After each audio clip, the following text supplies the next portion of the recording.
सभी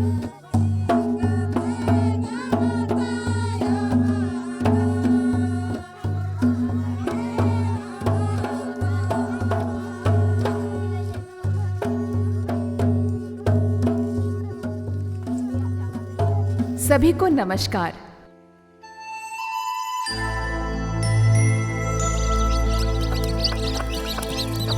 हमारे गांव व शहरों के लोगों की प्रमुख आजीविकाओं में से एक मुख्य आजीविका पशुपालन है। विशेषकर आदिवासी इलाकों के लोग अपनी आजीविका के लिए मुर्गी, भेड़ बकरी और सूअर पालते हैं। आप जानते हैं कि हमारे इलाके के 80% से अधिक परिवार अपने घरों में मुर्गी पालते हैं। ये मुर्गियां हमारे विभिन्न कामों में उपयोग होता है।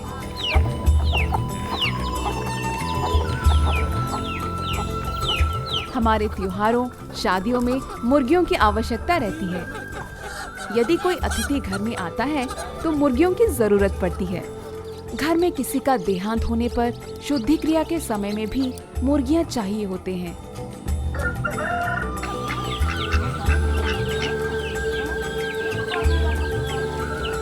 अपनी आवश्यकताओं की पूर्ति के लिए हमारे एक परिवार को औसतन 25 से 45 मुर्गियों की जरूरत रहती है। यदि कभी पैसे की आवश्यकता पड़े तो मुर्गियों को बेचकर हम पैसे भी प्राप्त करते हैं।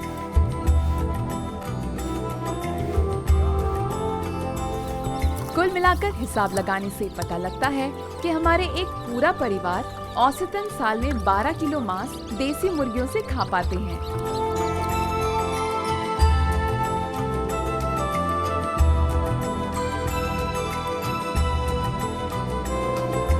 क्योंकि हम अपने घर में ही मुर्गियां पालते हैं, इस कारण घर की माताओं को भी ये रोजगार का अवसर प्रदान करता है।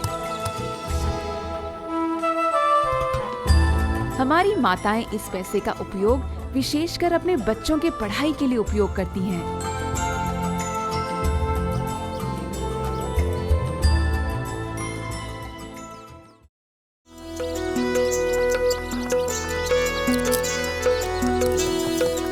मुर्गी पालन हमारे परिवार के बच्चों से लेकर बड़े तक सब कर सकते हैं। सबसे बड़ी बात ये है कि घरों में माताएं, बहू, बेटियां भी इसमें प्रमुख भूमिका निभाती हैं।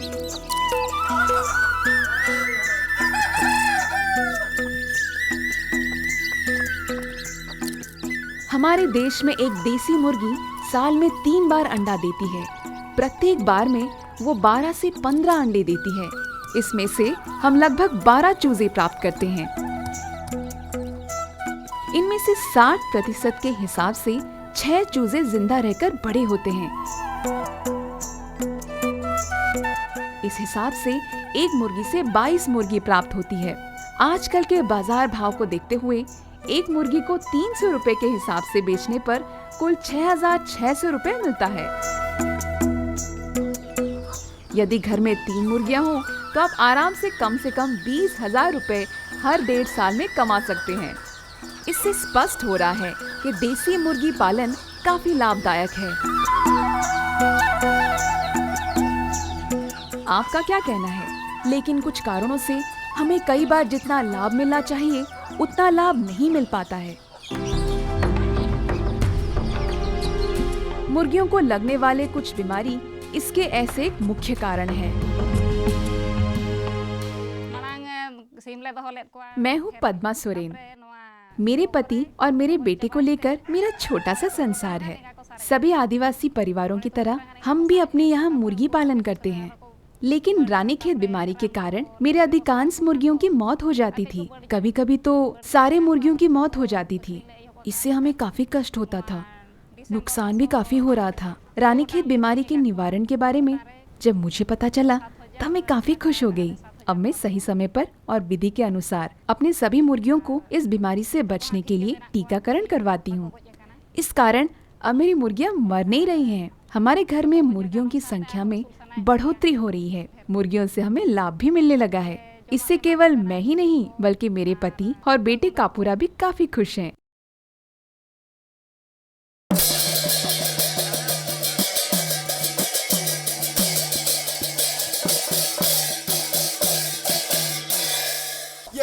मानकर होउची पुअरे गोटिए रोग रानीखेत मरुड़ी आउ गोटिए रोग होउची कुर्मी रोग आउ गोटिए रोग होउची बसंत रोग ये फाउल पॉक्स नामक इंजेक्शन टी देले ये कुकुड़ा मानकर बसंत रोग आउ हबो नाही ये लाशटा जदि कुकुड़ा मानकु दिया जाए ये कुकुड़ा मानकु आउ मरुड़ी रोग हबो नाही ये अल्बेंडाजोल सिरप जदि कुकुड़ा मानकु दिया जाए ये कुकुड़ा मानकु तो कुर्मी रोग हबो नाही। हमारी मुर्गियों की सबसे बड़ी वो भयंकर बीमारी है रानीखेत बीमारी। ये बीमारी विषाणु द्वारा फैलता है। इस बीमारी के लगने पर मुर्गियां खाना पीना छोड़ देती हैं, सुस्त हो जाती हैं, दस्त लग जाता है और ये लक्षण पाए जाने के 4-5 दिन के अंदर इनकी मौत हो जाती है। ये एक संक्रामक बीमारी है और शीघ्र ही एक गांव से दूसरे गांव में फैल जाता है। इस बीमारी के फैलने पर इलाके के 80% मुर्गियों की मौत हो जाती है। इस बीमारी के अलावा चेचक या पॉक्स एक बड़ी बीमारी है। चेचक या पॉक्स होने पर मुर्गियों के मुंह पर, मस्तक पर सूजन हो जाती है। मुर्गियों के मुंह के अंदर भी सूजन हो जाती है और इस कारण वे खाना तक नहीं खा पाते हैं। उनकी आंखों में भी खराबी आ जाती है। छोटी छोटी मुर्गियां इससे मर जाती हैं।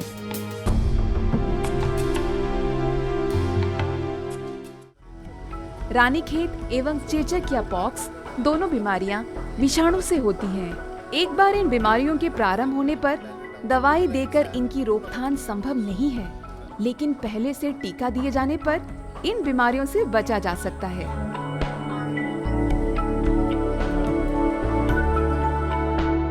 रानीखेत बीमारी के लिए बाजार में 2 प्रकार के टीका उपलब्ध हैं। पहले टीका का नाम है लसोटा। इस टीका को 7 दिनों से ऊपर मुर्गियों की आंखों पर डालने से 3 महीनों तक इस बीमारी से बचाया जा सकता है। इस टीके को बड़ी मुर्गी और छोटी मुर्गी दोनों को दिया जा सकता है। इसी तरह इस बीमारी के लिए एक और टीका है R2B। इस टीके को 2 महीनों से बड़े मुर्गियों के पंख के नीचे इंजेक्शन के जरिए दिया जाता है।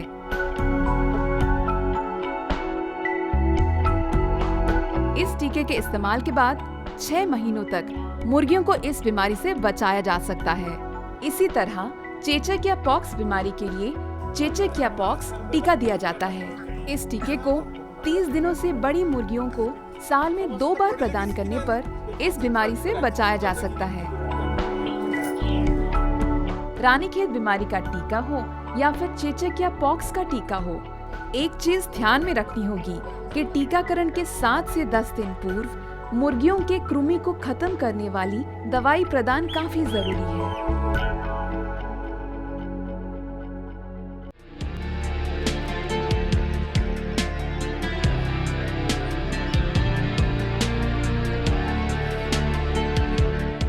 आलबेल जेल नाम से ये दवाई बाजार में मिलती है। कृमियों के कारण मुर्गियां कमजोर हो जाती हैं और ठीक से उनका विकास नहीं हो पाता है और बीमारियों के शिकार हो जाती हैं। विशेषकर छोटी मुर्गियां कृमियों के कारण अधिक संख्या में मरती हैं। कृमि रोग अधिक होने पर बड़े मुर्गियों के भी मरने की आशंका रहती है।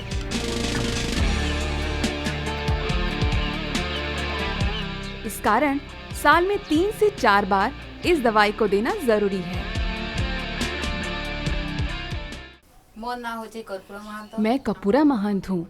मुर्गियों को दी जाने वाली दवाई और टीकाकरण के बारे में जानकारी मिलने के बाद मैं अपने 40 मुर्गियों को कृमि से बचने के लिए दवाई दे रही हूँ।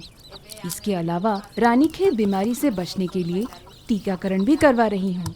आपको पता है, इससे खुशी की बात ये है कि टीकाकरण के बाद मेरे सारे मुर्गियाँ बच गई हैं, एक भी नहीं मरी हैं। मैं ठुसुरी नायक हूँ। मैं काफी मुर्गियाँ रखती थी। पहले साल में 2-3 बार रानीखेत बीमारी लगने के कारण मेरे अधिकांश मुर्गियों की मौत हो जाती थी। लेकिन 2 सालों से मुर्गियों कृमि का टीका, रानीखेत बीमारी का टीका तथा चेचक या पाक्स का टीका नियमित रूप से दे रही हूँ। इसके बाद मुर्गियों की मौत नहीं हो रही है। उसके बाद से ही मुर्गियों के जरिए अच्छी आमदनी हो रही है।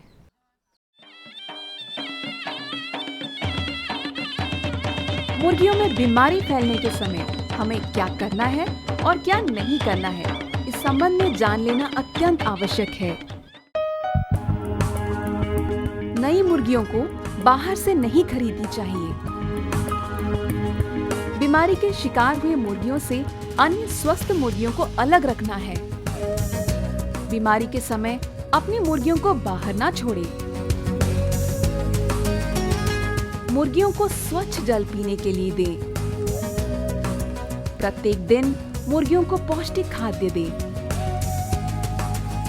मुर्गियों को घर की सफाई कर चूना व राख आदि का इस्तेमाल करने से बीमारी के फैलने की संभावना कम हो जाती है।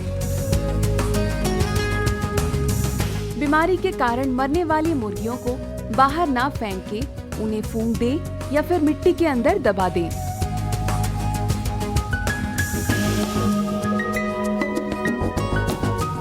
मुर्गियों के टीकाकरण व कृमिनाशक के बारे में आपको जानकारी मिल गई है, लेकिन इनको गांव के आसपास कैसे आसानी से प्राप्त कर सकेंगे, ये ध्यान देने वाली बात है।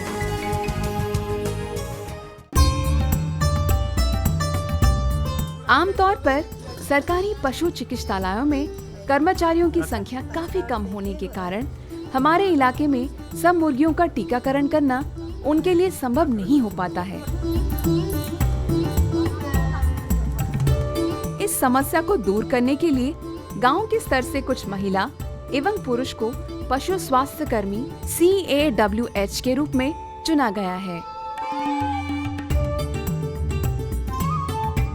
इन स्वास्थ्य कर्मियों को बकरी व मुर्गियों के टीकाकरण, कृमि निवारण व प्राथमिक चिकित्सा का प्रशिक्षण प्रदान किया जाता है।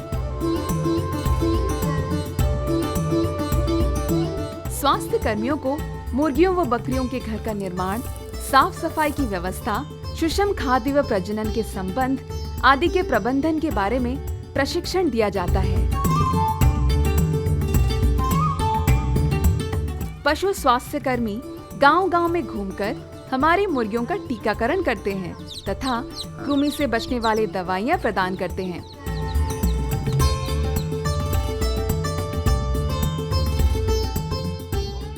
मैं हूं विजय, एक पशु स्वास्थ्य कर्मी या एनिमल हेल्थ वर्कर।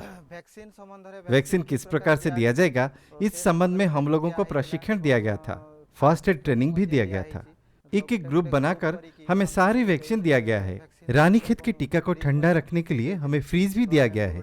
हमें सारे टीका मुरड़ा से लाकर हमारे घर के पास वाले फ्रीज में रखते हैं। उस फ्रीज से वैक्सीन लेकर हम लोग गांव-गांव घूम के टीकाकरण कर रहे हैं। करीब 1.5 साल से ये वैक्सीन कार्यक्रम चालू है। इससे पहले मुर्गियों का संख्या काफी कम था, अब लेकिन हर एक परिवार में मुर्गियों का संख्या 40 से 70 तक बढ़ा है। इन कर्मियों को उनके मेहनत व दवाई के बाबत प्रति मुर्गियों के हिसाब से कुछ मूल्य प्रदान किया जाता है। इस पारिश्रमिक राशि की मात्रा को किसान व पशु स्वास्थ्य कर्मी दोनों मिलकर तय करते हैं। ये तो हुआ मुर्गियों को लगने वाली बीमारी व टीकाकरण की बात। देसी मुर्गी पालने में अन्य कुछ बिंदुओं पर भी ध्यान देने की आवश्यकता है।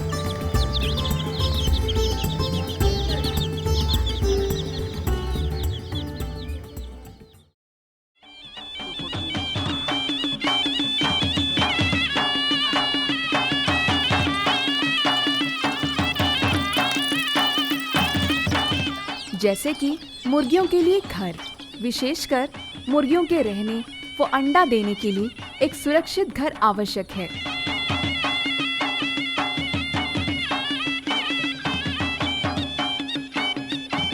हमारे आसपास के मिट्टी, लकड़ी, बांस, झाड़ियाँ आदि से मुर्गियों के लिए काफी कम खर्चा पर बढ़िया घर बनाया जा सकता है। इस घर के अंदर हवा कैसे ठीक से आ सकती है, इस पर भी ध्यान देने की आवश्यकता है।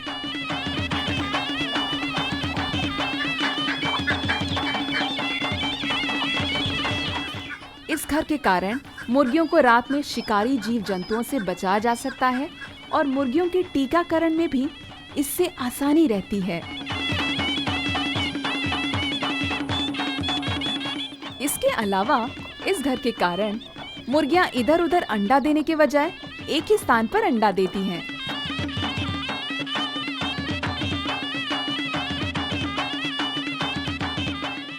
और एक बड़ी बात ये है कि मुर्गियों के इस घर को साफ सुथरा रखने के लिए प्रतिदिन सफाई के साथ साथ चूना, राख आदि डालने से मुर्गियों को संक्रमित होने वाले बीमारी आदि से बचाया जा सकता है। बीमारियां फैलने के समय मुर्गियों को बाहर ना छोड़कर उन्हें मुर्गी घर के अंदर खाना देने पर उन्हें बीमारियों से बचाया जा सकता है।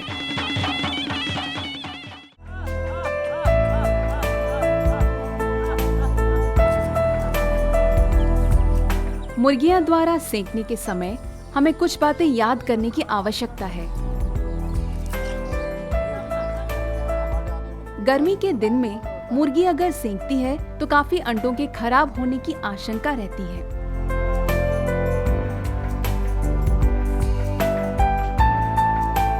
इसीलिए अंडों पर निशान लगाकर रखना सही रहता है।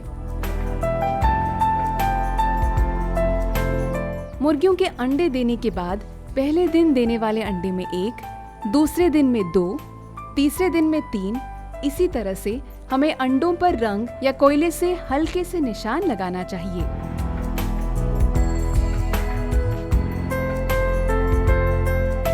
मुर्गियों द्वारा अंडा सेकने के समय होने पर पहले 5 दिनों के अंडों को अलग करके उन्हें हमें खा लेनी चाहिए या फिर उनका इस्तेमाल करना चाहिए। छठे दिन से अंडों को बालू के ऊपर या फिर किसी ठंड वाले स्थान पर रखकर मुर्गियों को सेकने की व्यवस्था करने पर अंडों के नष्ट होने की आशंका नहीं रहती है। इससे हमें लगभग सभी अंडों से चूजे मिलते हैं।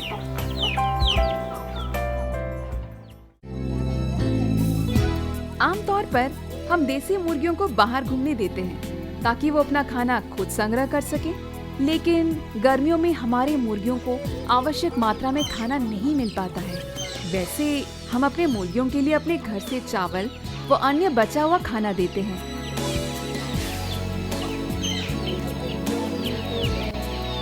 यदि हम इनके अलावा मुर्गियों के लिए संतुलित आहार का इंतजाम करेंगे, तब हमारे मुर्गियों में ठीक से बढ़ने के साथ साथ उनके बीमारी से मुकाबला करने की शक्ति भी बढ़ेगी और मुर्गियों की मृत्यु की संख्या भी घटेगी।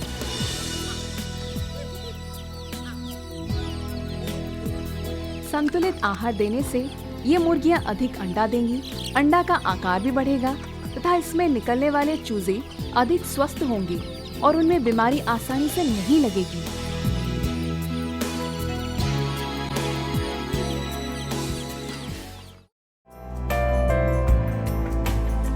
अब चलिए जानते हैं हम मुर्गियों को कैसे कम खर्च पर सुषम खाद्य दे सकते हैं।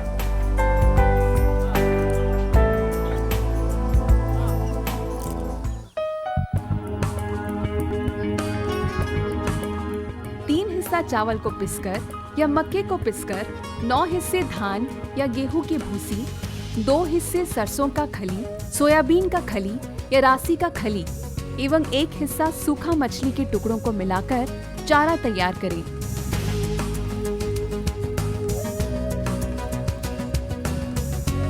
इस चारा प्रस्तुत करते समय बादाम खली को बिल्कुल इस्तेमाल न करें। इसे एक बड़ी मुर्गी को 1 से 2 मुट्ठी तक खिलाने से मुर्गियों का ठीक से विकास होगा।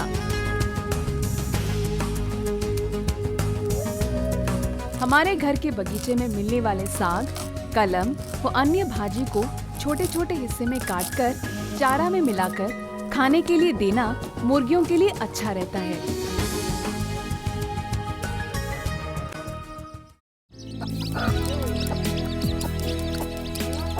दीमक हमारे मुर्गियों के लिए काफी उपयोगी भोजन है। आमतौर पर मुर्गियां बाहर घूम घूम कर इसे खाती हैं। हम अपने यहाँ दीमक पैदा करके मुर्गियों को दे सकते हैं। एक पुराने मिट्टी के बर्तन में कुछ लकड़ी के टुकड़े, पुराने बोरे के टुकड़े, फटे हुए कपड़े के टुकड़े, सूखा गोबर, फाड़ा हुआ कागज, सूखे पत्ते आदि को डालें। इसमें दीमक के एक ढेर को भी डालें। इनमें थोड़ा सा पानी का सिंचन करें।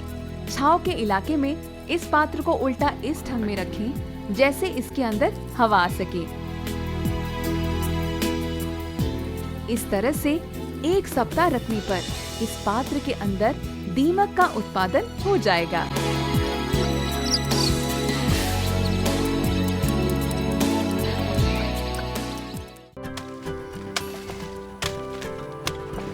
नेपाल किसानों का मानना है कि मुर्गियों को यदि गर्मियों में बीच बीच में प्याज खिलाया जाए और सर्दियों में लहसुन दिया जाए तो उनकी बीमारी से मुकाबला करने की शक्ति बढ़ जाती है।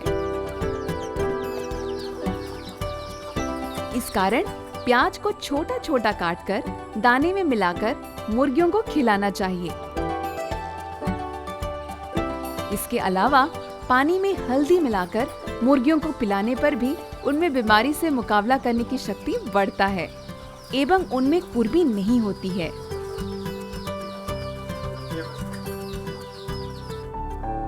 आसपास के तालाब आदि के पानी में जमने वाले गाद को अजोला कहा जाता है। अजोला मुर्गियों, बकरियों व गाय के लिए एक अच्छा भोजन है। इन अजोला को इकट्ठा कर उन्हें धूप में सुखाने के बाद इन्हें बारीक टुकड़े कीजिए।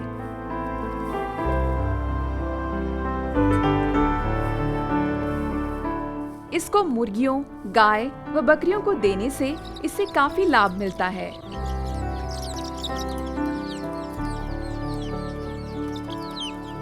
अपने घर के आंगन में गड्ढा खोदकर उसमें पानी रखकर हम अजोला की खेती भी कर सकते हैं।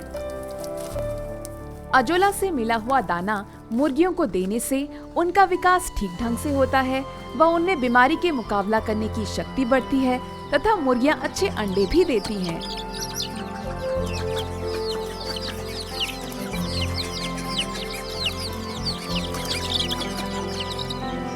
एक बात ये ध्यान में रखनी होगी कि मुर्गियों के लिए खाद्य व पानी का पात्र इस्तेमाल करना जरूरी है।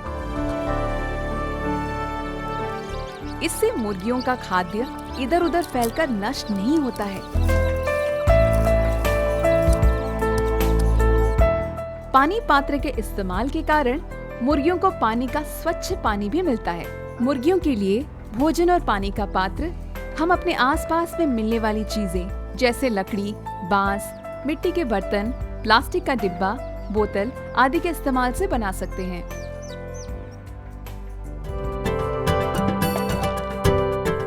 मैं हूँ निर्मला। मैं अपने घर पर हमेशा मुर्गी पालन करती आ रही हूँ।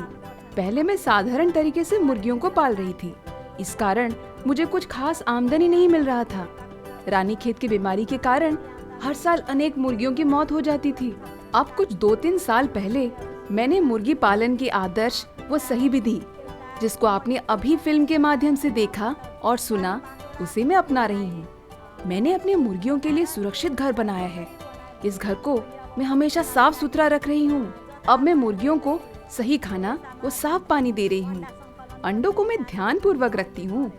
सबसे बड़ी बात ये है कि मैं अपने मुर्गियों के नियम के अनुसार तथा सही समय पर रानीखेत बीमारी का टीकाकरण करवाती हूँ।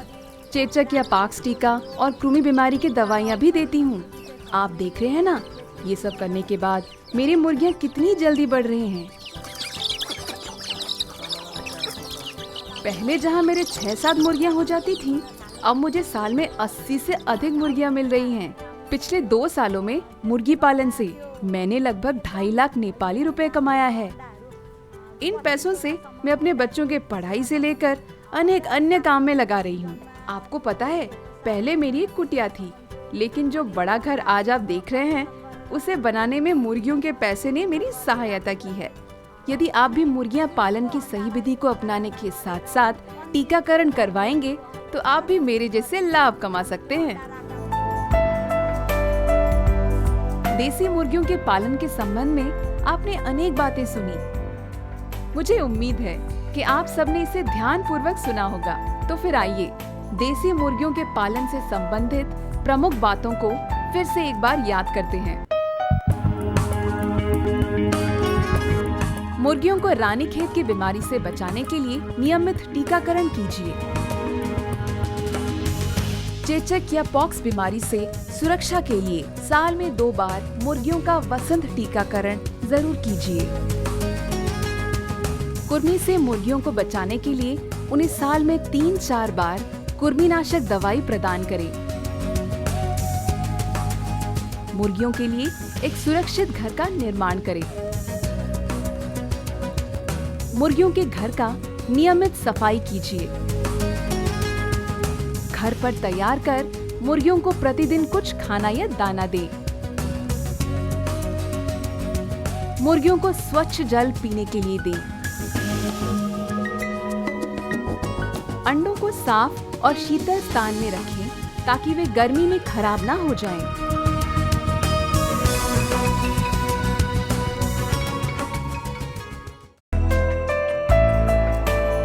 तो फिर आइए हम अपने अपने घर पर देसी मुर्गियों को पालने के लिए बताया गया समस्त उपायों के अनुसार मुर्गियों की देखभाल करने के साथ साथ उनका टीकाकरण करें। मुर्गियों को संतुलित आहार व स्वच्छ पानी प्रदान करें। इसके अलावा मुर्गियों के लिए साफ सुथरा एक घर भी बनाएं। इससे मुर्गियां ठीक से बढ़ेंगी। और सबसे बड़ी और याद रखने वाली बात ये है, मुर्गी के विभिन्न बीमारियां, विशेष रूप से रानीखेत बीमारी को रोकने के लिए सही समय पे हम टीकाकरण जरूर कराएंगे। इससे मुर्गियां ठीक से बढ़ेंगी और हमें भी सुषम खाद्य के अलावा बहुत अच्छे पैसे भी प्राप्त होंगे।